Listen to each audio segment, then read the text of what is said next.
I'm in Kill, County Kildare, to meet the man behind one of the most successful and respected families in national hunt racing, where both human and equine talent have been matured.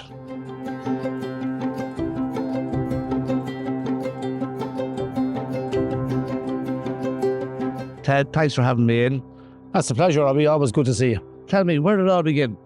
Sure, I don't know. I was born in Fermoy, 1950. Lived there for 4 years, father and mother. My Uncle Ted had a pub there and a yard in the back, bought and sold horses. Went to America in 54. For a couple of years, went out on the boat, took 8 or 9 days, and 8 or 9 days to come back in 56. And had a yard up in the Phoenix Park, bought a house in Terranure, had a yard in the Phoenix Park, learned to ride there on an old pony called Cindy that my uncle bought down in Carroway, and had a great time, and I've done it ever since. Been a great life. Recommend it to anybody.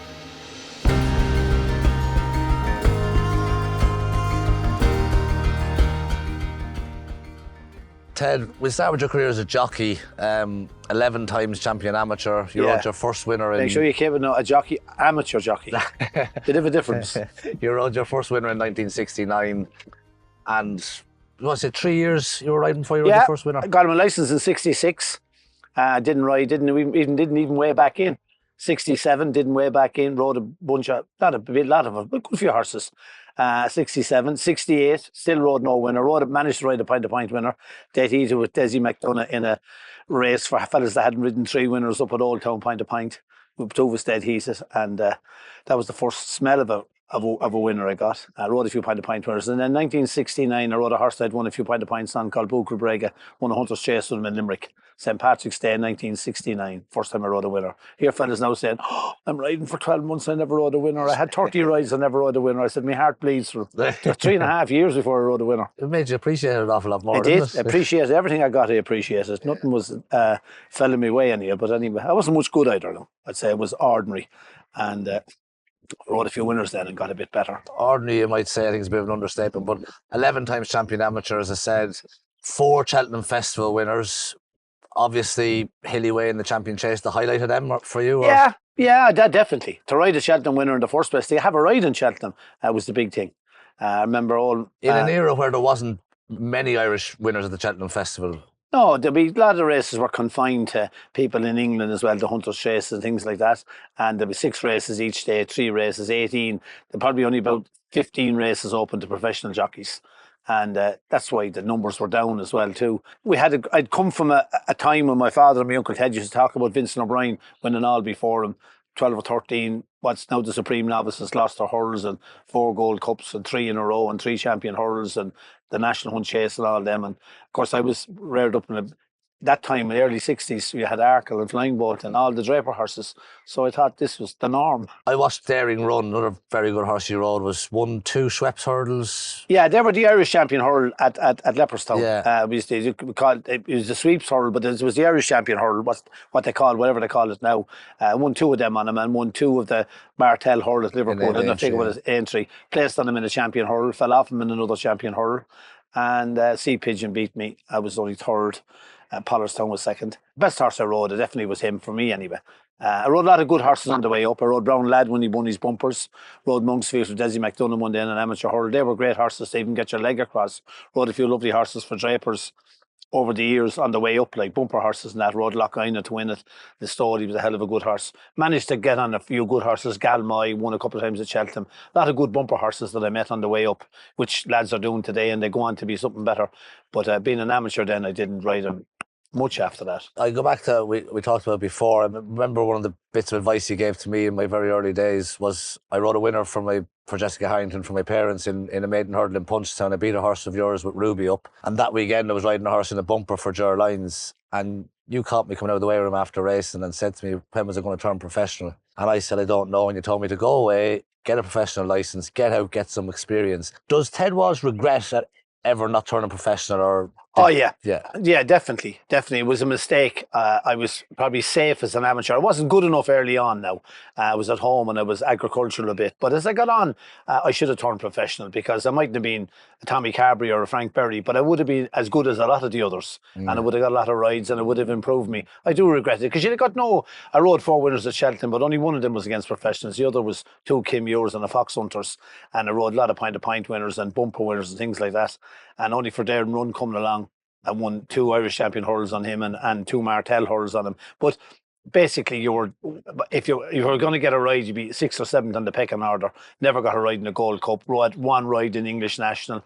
Got a few rides later on in Irish Nationals and that. But yeah, I do regret it. That time, the bottom weight was 9'7".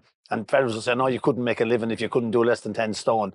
But when you look back on it, all the top lads, not talking about Frank and Tommy Carberry, but like Pat Taff was 10 stone 6 or 7 all his life, and some of the heavier lads, John Crowley and those lads, you could have got a good living. You got a good on good horses. I didn't anyway, and any fellow I meet in the meantime that's coming along that I think has any bit of potential, including yourself, it was the right thing to tell you.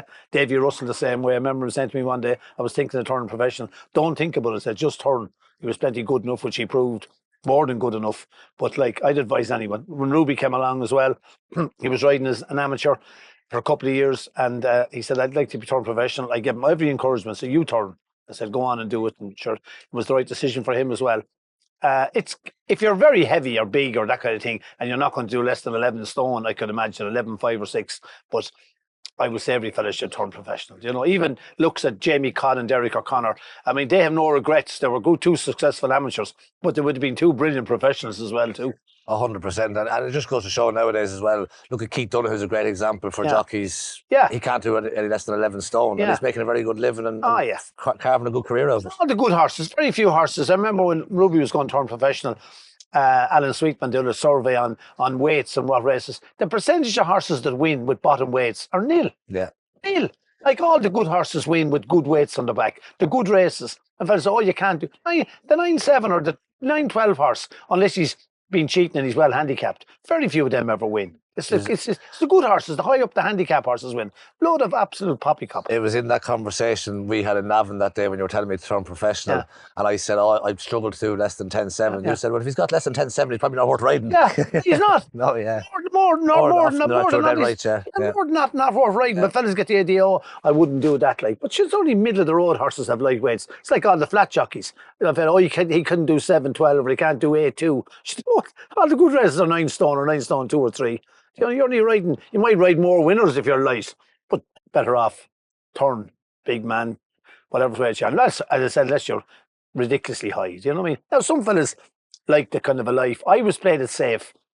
Didn't have the same amount of opposition as an amateur. Do you know, there was a bunch of lads riding at the time that were like myself, adequate, and it was there to hold me on. But you could have asked yourself a bit of a question if you turned professional and gone inside the big boys. Yeah, absolutely.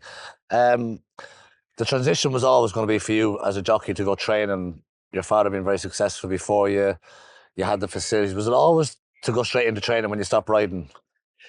Yeah, training in the way he was doing anyway, a small number. Wouldn't be a great man at managing people or managing people, owners either. Like, I mean, he'd be good enough, but I mean, he was a nicer man than I was and more acceptable to everything. Do you know, he liked Brendan Sheridan said that. But yeah, he was dead right, dead right. He was a lovely man. He'd follow with nobody, but he was.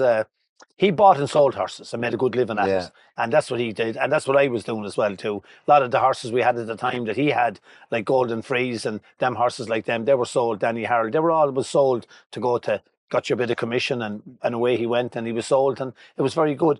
Like, unless you can sort of crack it to the extent we say Willie or Gordon or Henry or Gavin or those lads that can try a big numbers, you only just make a bare living training horses, like, but you want to have the head and the mind that these lads have to be able to handle 150 or 200 horses and 50 or 60 owners, you know what I mean? And that's an accomplishment in itself. I can't get over Willie to be able to run the ship he's able to run, and I'd say he could have run any business that he turned his hand to. I think you could say the same about a lot of them big trainers, top 4 trainers now in Ireland. You could say that about all 4 of them, and the same in England.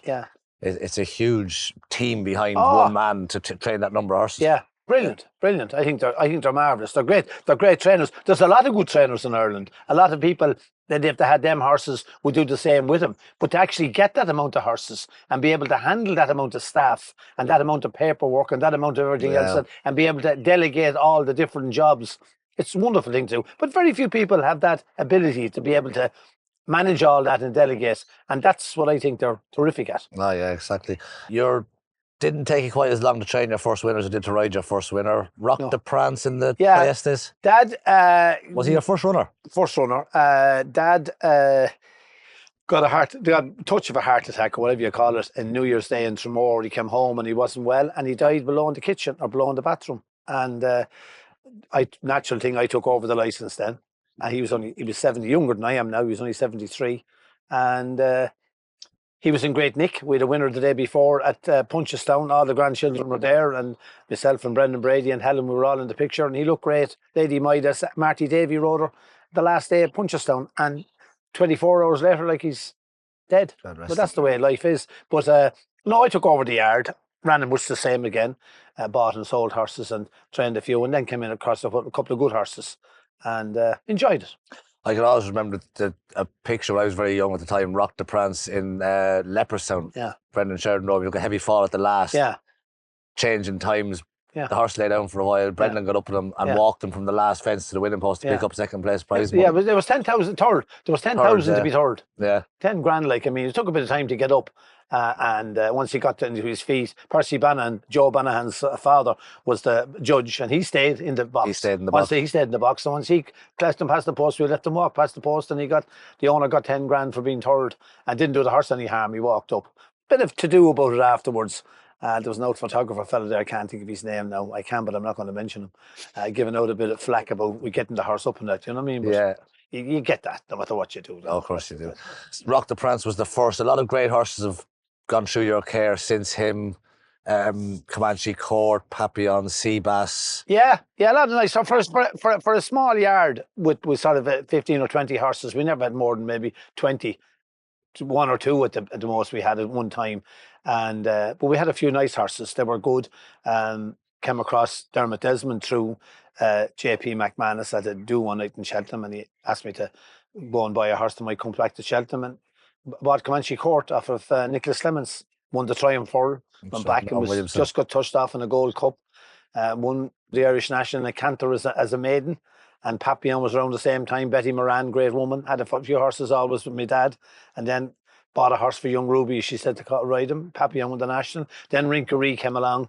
Frank Moriarty and Mrs. Jones. And I had a great fun with him. He won 6 or 7 grade ones. Good horse. Might have won the Gold Cup. Tipped up with Ruby. Coming down the hill in what was an ordinary Gold Cup. And then he got a colic and he was never quite as good again. But a lot of good horses. Seabass, along with Katie. Great fun with him. Third in the National, won a lot of good races. And as I said, Rock the Prince, Jack High won a Whitbread. And a lot of nice horses. Beat an Irish National as well, Jack and High, he just got beaten an Irish National by Martin Brazel. And Ruby. Number 6 Valverde and Ruby. Yeah. But a lot of nice horses and enjoyed it. The main thing is that I had a great time. Great time. Enjoyed it all up along. And the big enjoyment for me was Ruby and Katie coming along to ride them. Of course, I mean, the enjoyment, as you only have to look at Willie Mullins winning the other day to see all the winners he's had. You've never seen quite that emotion that he saw after the horse win there. Like, he's won Gold Cups, trained 100 winners at Cheltenham. He's broken every record under the sun. Yeah. And yet the thing that meant most to him was Patrick winning the National on the horse that he trained. And I know exactly how he felt. It's just a different feeling. Oh, of course it is. For you to train the winner is great. Then for your own son or daughter to be riding that horse is... the relationship between parents and their children is a special bond. Oh, 100%. The same way as you feel the sadness when something goes wrong. Yes. You feel their pain as well, too. Do you know what I mean? Yeah. You only wish you could take it yourself, do you know? Was Comanche Court the best? Yeah, no doubt. You could win a Leopardstown November handicap, win a Triumph Hurl going 2 mile, win 2 mile around over fences, win an Irish National going 3.5, just get touched off in the Gold Cup by a good Gold Cup winner. He was the best horse, definitely. And Rinkery wasn't far behind him. He won 5 or 6 Grade 1s. You know what I mean? I always remember talking to Ruby, and I watched it back again the other evening. Ruby always said if he'd won race, he could ride again. He always went back to Comanche Court's Gold Cup. Yeah. I don't see maybe I didn't know Comanche Court, but I didn't see a whole pile of different. Yeah, the only listen, Ruby was always very critical of himself when he get beaten one. He said he would have waited a bit longer and he would have fired Joe Tizard in front of Jim Cullity down the hill. Yeah. He said he moved up on the outside of Joe Tizard and Tizard let Cullity through and he's in inside. He said if I was older, I'd have spotted it coming and I'd have threw Tizard in, tightened Tizard up in on top of the other fella and waited a bit longer. Now he clipped the second last and then he jumped the last very high. But the one thing about him, he's a great leaper, but he was very careful. And he hit the second last and then he gave the last 1.5 feet. Yeah. And you know yourself, he was dwelling and jumped high. The other fella got away from him. I don't think that's if only. Do you know what I mean? Like I wouldn't be too critical of it. No, I wouldn't either. If buts and maybes. And it's that thing, race riding. Yeah. As you grow with experience, you know not to realise or to allow the man on your inside to close the gap. You close it for him. You close it for him, tighten him up. But anyway, that's like, I mean, he says that. I'm sure he looks back. It would have been great for me. I remember a fella saying, the late Alistair Down said, God, he said, I feel so hard on poor Ruby. I said, what about poor Ted? I said, Ruby's going to get plenty of chances. I said, I might never get another chance. And how right he was. I never got another chance. Yeah, exactly. And he got plenty of chances. You know what I mean? Chances came after with Papillon in the English National. Obviously, we talked about it a little bit already, but great day. And that was this. Bobby Joe had won the year before. Yeah. And then Papillon was the year after. Before Bobby Joe, I think it was 35 years since an Irish horse had won. Lescargo, Tommy Carberry. Yeah, Lescargo. And before Lescargo was as long ways back again for another Irish horse, another Mr. Watt, about in 1958.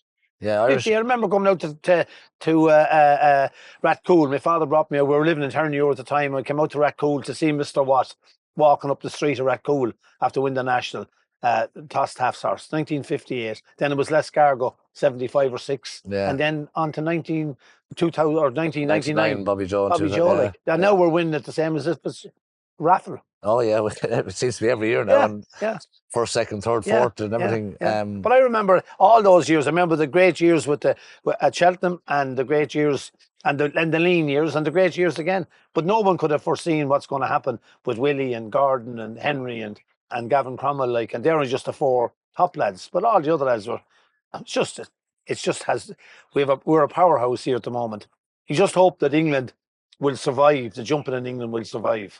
You need jumping. It'll survive me now, but it might not survive you. I think it will. I hope it will. But I would love to see, say, a little bit more success for the English at the likes of Cheltenham and Aintree. One side is maybe not great, but for the business of Irish racing, it's important that we have England. Oh, very. But England have dug this hole for themselves. 100%, yeah. And I mean, unless they find some way out of it, it's only going to get deeper. It was alluded to me in Aintree on the opening day of the Aintree Grand National meeting this year. 5 Irish trained winners. Yeah. One of them was Irish owned. All of them were English or English owners. Yeah. But if you look at Nicky Henderson, who's sort of the older, more supreme trainer in England, like the younger lads, Nichols and Dan Skelton, but he's supposed sort of like the top man for years. His 2 best owners are 2 Irishmen, Joe Donnelly and Pima McManus. Yeah. Like if they were out of the equation, he'd be easy to talk to him. Yeah, he would. Yeah, for sure. That's for sure. Do you know what I mean? Yeah. You know. Like Joe Donnelly is an Irishman with the horses here with Willie and different people, and JP's supporting the game, England and Ireland. But take the 2 of them out of the equation for Nicky Henderson. You know, you'd be fucking lazy to talk to him. Ted, you've had great success on the track, both as a jockey and as a trainer. But watching your own children, Ruby and Katie, the success they achieved in the saddle as well, must have given you huge satisfaction. A lot of that success, some of it was achieved with riding your horses. Yeah, that was extra special. But I was hoping that I didn't know how. You never know how they're going to survive. But I knew Ruby was fairly talented at it from an early age, and depending then on whether he was going to progress, which he did. He was as an amateur rider. He rode for only a couple of years, and then he turned professional. And look, a great association with Willie, and then a great association with Paul Nichols. He was a fine rider every step of the way. He just got better. He rode better horses. And that improves him. Good horses make good jockeys. Good horses make good jockeys. He was the right decision. He had a good racing brain. He applied himself well to it. He was very fit. kept his weight under great control, kept himself very fit, had a great agent in Jennifer, his sister. No agent better. She minded him like a little pet mouse. Yeah. She dodged between Willie Mullins and Paul Nicholls. Not easy. No, not to for keep sure. the two of them happy. Yeah, yeah. Paul Nicholls on one end of the phone, Willie on the other, and she kept the two of them balanced. And she kept him in that job for 7 or 8 or 9 years with the two of them, riding in England on a Saturday, Ireland on a Sunday, England then during the week, back home to ride here on a Thursday, manoeuvring the rides. And he was easy to sell because he was very talented, you know what I mean? But that was a great help that she was there with him. Along the way, and she only had one interest, him, and nothing else. You know what I mean? There was no other diversity. She wasn't there to push anybody else, and she was only interested in him, and that was great too as well. And he had the ability then to carry it through. And then, as he says himself, he fell into a golden era with Nicholls and a golden era with Willie, and they didn't clash, which was great. I mean, Nichols's horses, the golden era horses, drifted away, and then he decided to stay here in Ireland, and Willie's took over. And like, I mean, for all the timing was right along the way, and he seldom let him down. He had a few days that he, as he says himself, he'd like to go again. Who doesn't? Oh, but it went great. I got great kick out of it, great enjoyment out of it. Plenty of heartache for Helen and myself as well too. I remember being in Punchestown one day, and Katie was just after riding the bank race winner on Never Compromise, and we said that was great for and everything else. And we went around to the television inside in the tea room to look at Ruby riding in the Paddy Power. Came down the hill, next minute the horse turned over on top of him. The horse dropped dead going to the fence, landed on top of Ruby. Next minute the screens are up around him. We're in Punchestown, screens are up around him. Next minute there's a silence. The ambulance arrives. He's put into an ambulance, and the ambulance is crawling, which is always a sign there's something seriously wrong. And for those hour, you're sitting in Punchestown 20 minutes ago, delighted that Katie has ridden the winner of the bank race at Punchestown, and 20 minutes later, Ruby's gone off in an ambulance and it's crawling along, and the siren is going, and you're saying, what? Like, is he alive? Do you know what I mean? Yeah. How much damage is done? Now, it was plenty of damage done, but he was alive and he was that was well his after. Spleen, was it? He bursted his spleen and things like that. Now, he came to. We didn't know whether he was. The spleen was the least of our worries when we realised what it was. You're always worried it's head injuries or paralysis or something else. Or I've lived through lads that never got back up again, you know. Unfortunately, unfortunately, we only had it recently ourselves, the O'Sullivan family. That's a terrible worry. And watching them on television, ride a few winners, next minute horse turns over. Pity he fell. All I look is they get up. Yes. Is he all right? Yeah. But we get away with the fall. Fellas like the fall, like, I mean, he fell, you know, and they're giving out because they lost their few quid. Like, all you're worried about is the father, our parent, and the mother is he all right, you know? And it was a long time. It went on, like, he had a long career from the time he was sort of 17 or 18. Went to Czechoslovakia with him when he was quite young to ride a horse in the 4-mile chase or the cross-country race for in Pardubice. Yeah. And he rounded the corner, and the running rail in the previous time had been pushed out, and it was jutted out like that. And he rounded the corner, caught the rail with his shin bone and broke his leg and shit. Yeah. Next minute, I didn't know. He got out the back door. I thought he didn't have to collapse from that. He was put into an ambulance and brought to a hospital in Czechoslovakia. And leg broke. Start of a season. He'd only been turned professional 1 year. Had been champion the first year he turned professional. And this was in October. All of a sudden, the whole year was gone from him. Like, you know, got back then to ride at Cheltenham and win the National and Papillon in the spring. How things manoeuvre around. And Papillon might never have happened if he didn't break his leg in Czechoslovakia. Because if he'd been riding in Ireland, he might have ridden Willie's horse in the National. But because he hadn't ridden that horse, and Jason Titley had won the Tayestas on him. Mikko's Dream. Yeah. They left Jason Titley on him, and I ran Papillon. But if he was on Mikko's Dream, who was a big fancy, I mightn't have run Papillon. So the whole things happen in life. For a reason. Yeah, you go to yourself and say, oh, you had an accident. But maybe if you went down the road further, you might have got killed. Yeah, exactly. So you never know. Like, things happen in life. And then when Katie started off riding, and they both rode a winner early on. We were lucky enough to have a few nice young bumper horses. Ruby was only riding a short time when he rode a winner at Gordon, and then won on him again at Galway. Nice bumper horse. And then Katie came along and had a winner in Gordon as well too, on a horse belonged to Carl Ryan. And she wasn't long riding. Along with herself and Nina were riding there together. And she rode plenty of winners and turned out to be a lot better than I thought she might be. And a lot more successful. I mean, she won Leopardstown chases and rode winners at Cheltenham and rode an Irish national winner, and so did Ruby after riding a couple of them. You know, so they're things that you never know are around the corner. I couldn't have hoped that the two of them would have had as good a run as they had. And the great thing about it is they both appreciate it as well. We got a great enjoyment out of it. I'm sure there was plenty of heartache in it for Helen as much as me, watching him getting injured. Like, you know what I mean? You know, remember when he done his spleen? I knew nothing about a spleen, and a fella rang me that I only barely know, and he says, I heard Ruby lost his spleen. And he said, yeah. Well, he said, I lost my spleen. He says, going out one night, he says, to a dance, who was riding a bicycle, and the handlebars went through my chest, and I lost my spleen. And how long did it keep you out? And he says, well, I was dancing the following Friday. So Ruby was back riding within a short time. You know, fellas saying, oh, your spleen, oh, you'll never ride again. Fellas talking about something they're not about. It's great, you know. I feel from my career riding that I was very lucky to ride in a golden generation of national hunt jockeys with the likes of Davy Russell, Ruby, Tony McCoy, Paul Carberry, Barry Geraghty. Yeah, and the great thing about it is you were able to hold your own with them as every bit as every. And I think because it was so competitive and there was such a high standard of riders, we made each other better. Sure. I think Katie and Nina did that to each other as well. I think they definitely made each other. Oh yeah, there were two fine riders, and they both ride again. But who was to know when the two of them retired that someone like Rachel had come along? Exactly, yeah. And look what she's after doing. Now, sadly, I think there'll be a huge gap when Rachel retires, as females go. I don't see anybody coming on of that caliber. And I don't mean this in a bad way, but I don't think that knowing Katie and Nina, I don't think they could have taken what Rachel's taken over the years with the falls.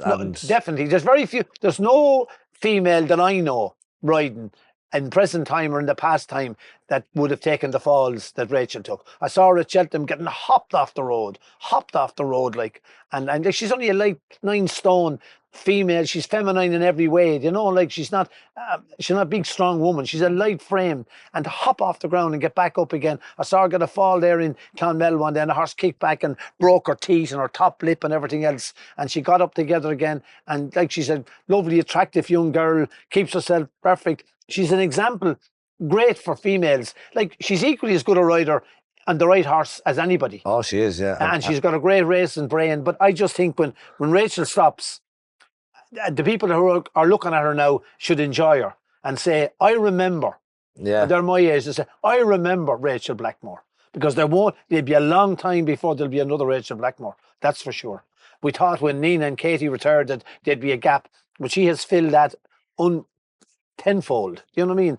And there's a huge gap. I rode with the two Rooney girls, Rosemary Stewart and Anne Ferris, Billy Rooney's two girls, and they were two great riders, two tough women, two hardy women. And then along came the other two girls. There was a good few girls in between.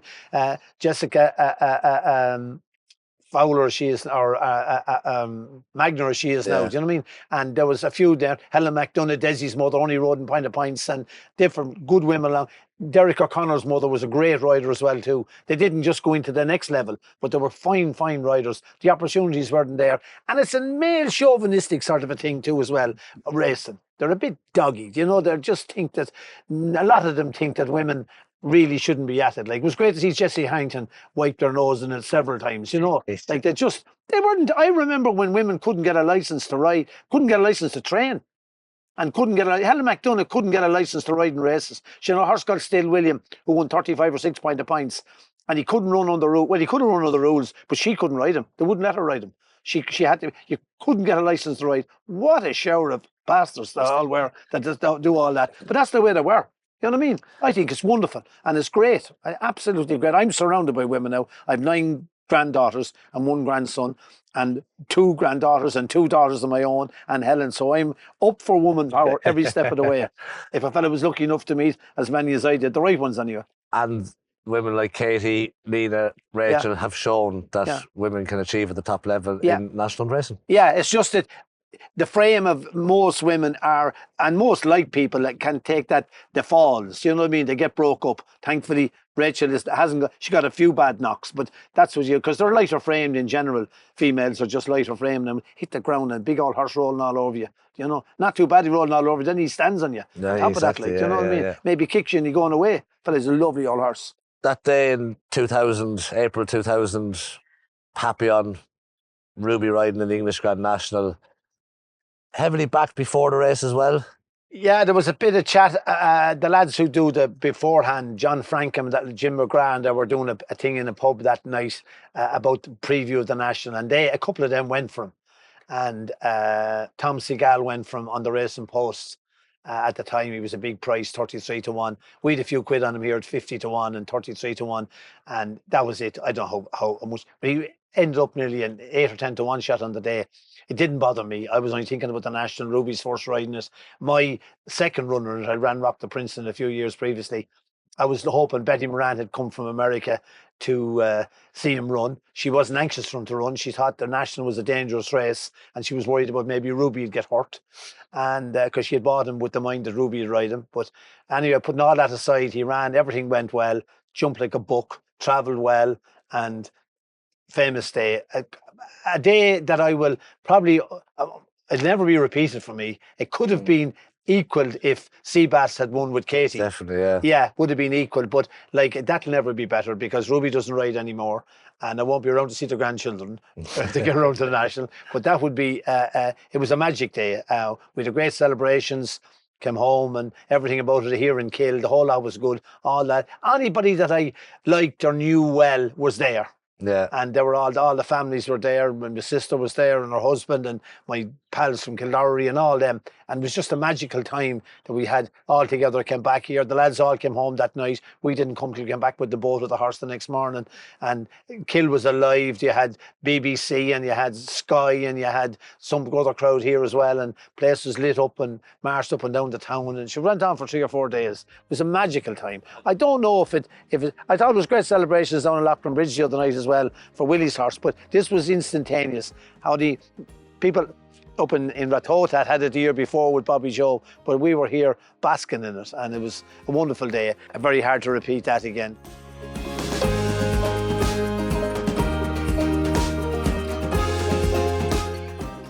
Ted, it's been an absolute pleasure. Thank you very much for. Good to you too. You're making a right job of this. Hope Wild Sports are playing you plenty. But you have 40 years of it, like you, Ted, will be going well. 40 years of it was right, you know, yeah. Well, in 40 years, you might go on a bit too long for 40 years. What age are you now? 43. You won't be 83. You won't have a job at 83 doing television. Won't be alive at 83, I'd say.